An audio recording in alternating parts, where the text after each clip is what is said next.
Hello guys, আসসালামু আলাইকুম। কলকাতা থেকে বাড়ি যাওয়ার পথে,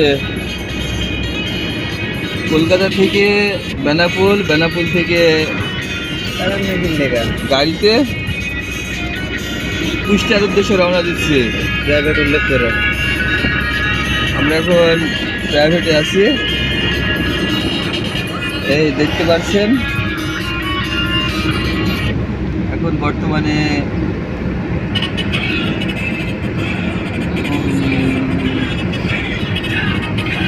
সারসার কাছাকাছি আমরা প্রাইভেটে আছি, এই দেখতে পাচ্ছেন।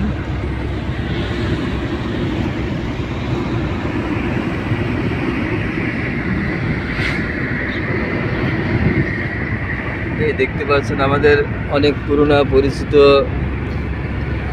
সেই মান্নান ড্রাইভার, মান্নান ভাই। সেই গাড়িতে চালানো সে অনেক পারদর্শী, আগে গাড়িতে অনেক কয়েকবার গিয়েছি।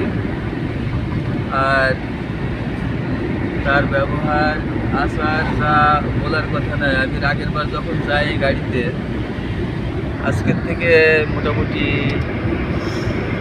মাস 5 বা 4 আগে, তখন এই গাড়িতে আমি ফোন দুটা স্মার্টফোন, 3টে পাসপোর্ট সব ফেলা রেখে গাড়ি থেকে নেমে গিয়েছিলাম। তারপরে ভাই তো জানে না, গাড়ির পিছনে ছিল।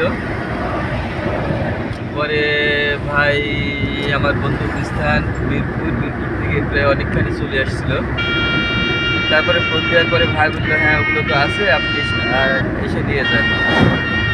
তারপরে আমি আবার সে ব্যাক করলাম, বাড়ি থেকে তাড়াহুড়া করে একটা সিএনজি রিজার্ভ করে আসি, ভাইয়ের কাছ থেকে নিয়ে গেলাম। খুব পরিচিত ভালো মানুষ, নামাজ পড়ে, কোরআন পড়ে। এই ভাইয়ের নাম মান্নান ভাই। আপনারা যদি কেউ কোনো সময় ইন্ডিয়াতে যান বা ইন্ডিয়া থেকে আসার পথে বেনাপোলে আসলেই না ভাইকে পাবেন। যদি রিজার্ভে না চলে যায়, এক কথায় সবাই চেনে, নাম হচ্ছে মান্নান।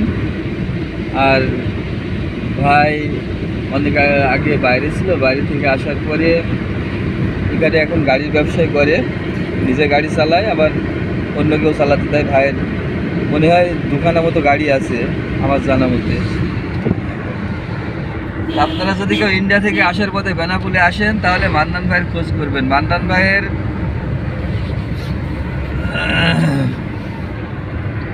ফোন নাম্বার আপনারা কমেন্ট করে আমার কাছে চাবেন, আমি মান্নান ভাইয়ের নাম্বার আপনাদেরকে দিয়ে দেবো। তো ভিডিওটা যদি আপনাদের ভালো লেগে থাকে, আপনারা সবাই লাইক, শেয়ার, কমেন্ট করে পাশে থাকবেন। আর আমার একটা ইউটিউব চ্যানেল আছে, জিমেল রানী রাসিন, এটা সাবস্ক্রাইব করলে অনেক কিছু জানতে পারবেন ইন্ডিয়ার সম্বন্ধে। খোদা হাফেজ।